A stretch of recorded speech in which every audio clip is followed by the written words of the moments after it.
నాగర్ కర్నూలు జిల్లా కుమ్మర గ్రామంలో మల్లాన్న దైవ దర్శనానికి వెళ్తున్న గ్రామానికి చెందినటువంటి రజక కుటుంబం సంబంధించిన కీర్తన అనే మహిళా కుటుంబ సభ్యులతోని దైవ దర్శనంకి వెళ్తున్నటువంటి క్రమంలో దైవ దర్శనంకి గుళ్ళోకి ప్రవేశిస్తున్నటువంటి క్రమంలో అక్కడ ఉన్నటువంటి అగ్రకుల పెత్తందారి అయినటువంటి ఉండ్యాల శ్రీనివాసరెడ్డి మరో 5 కలిసి అక్కడ మీరు 100 రూపాయలు ఇస్తేనే గుళ్ళోకి వెళ్ళాలి, 100 రూపాయలు ఇవ్వకుండా మీరు గుళ్ళో నుంచి బయటకు వెళ్ళిపోవాలని చెప్పేసి, గుడి దగ్గర ఉండొద్దని చెప్పేసి అడుగుతున్నటువంటి సందర్భంలో మేము ఎందుకు 100 రూపాయలు ఇవ్వాలని, మీరు ఆలయ నిర్వాహకులు కూడా కాదు కాబట్టి, ఇక్కడ ఎవరు టికెట్ కూడా లేదు కాబట్టి మేము 100 రూపాయలు ఎందుకు ఇవ్వాలని ప్రశ్నిస్తుంటే, మీరు కింది కులాస్తులే మమ్మల్ని ప్రశ్నిస్తారా, మీరు కింది కులం నుంచి వచ్చిన వాళ్ళు మమ్మల్ని ఎదురు మాట్లాడతారా, మాకే ఎదురు మాట్లాడతారా అని చెప్పేసి తీవ్రంగా కొట్టి గాయపరిచినటువంటి పరిస్థితి ఉన్నది. విచక్షణ రహితంగా కొట్టినటువంటి పరిస్థితి ఉన్నది. ఎందుకు కొడుతురా అని చెప్పేసి కీర్తన కుటుంబ సభ్యులైనటువంటి గణేష్ అడుగుతున్నటువంటి పరిస్థితుల్లో, కొట్టొద్దని అడుగుతున్నటువంటి పరిస్థితుల్లో గణేష్ ని కొబ్బరికాయలు తీసేటువంటి రూమ్ లో బంధించి ఈ అగ్రకుల పెత్తందారుడు అయినటువంటి శ్రీనివాసరెడ్డితో పాటు మదిరెడ్డి ఇంకా 5 కలిసి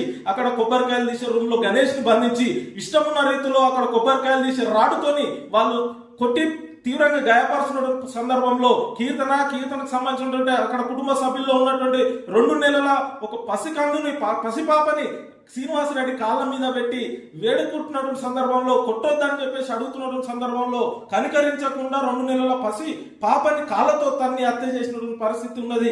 ఈ హత్య జరిగిన 2 రోజులు గడుస్తా ఉన్నా కూడా ఇప్పటికీ అక్కడ ఉన్నటువంటి పోలీస్ యంత్రాంగం అగ్రకుల పెత్తందారులైనటువంటి శ్రీనివాసరెడ్డి పైన, ఈ హత్య చేసినటువంటి మధురెడ్డి పైన, ఇంకా 5 ఎవరైతే ఉన్నారో వారందరి పైన చర్యలు తీసుకోకుండా అక్కడ ఉన్నటువంటి దాడికి గురైన వారిపైన, ఈ మహిళా కుటుంబ సభ్యుల పైన, కీర్తన అనే రజక కుటుంబ సభ్యులపైనే తిరిగి కేసు నమోదు చేసిన పరిస్థితి ఉన్నది. ఇది సరైనది కాదు. ఒకవైపున 2 నెలల పసి పాపని హత్య చేసినటువంటి అగ్రకుల పెత్తందారులను వదిలేసి ఇక్కడ బాధితులు ఉన్నటువంటి కీర్తన అనే మహిళ కుటుంబ సభ్యులపైన కేసులు నమోదు చేయడాన్ని తీవ్రంగా ఖండిస్తా ఉన్నాం. పోలీసులు కూడా ఉదాసీనంగా వ్యవహరిస్తా ఉన్నారు ఈ కేసులో. ఇప్పటి వరకు అగ్రకుల పెత్తందారులైనటువంటి శ్రీనివాసరెడ్డికి సహకరించినటువంటి అగ్రకుల పెత్తందారులను ఇప్పటి వరకు అరెస్ట్ చేయలేదు.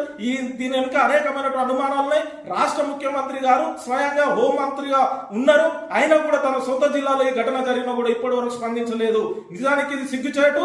రాష్ట్రంలో కుల దురహంకార హత్యలు పెరిగిపోతా ఉన్నాయి. కులం పేరుతో, అదేవిధంగా దళితులని, కింది వర్గాల కులాల వారిని ఇప్పటికీ మన దేశానికి స్వాతంత్రం వచ్చి ఇన్నేళ్లు గడుస్తున్నా కూడా ఇప్పటికీ గుళ్ళోకి ప్రవేశం లేకుండా పోతా ఉన్నది. అది తెలంగాణ రాష్ట్రంలో స్వయాన ముఖ్యమంత్రి సొంత జిల్లాలో ఈ ఘటన జరిగినా కూడా రాష్ట్ర ప్రభుత్వం స్పందించేటువంటి పరిస్థితి లేదు.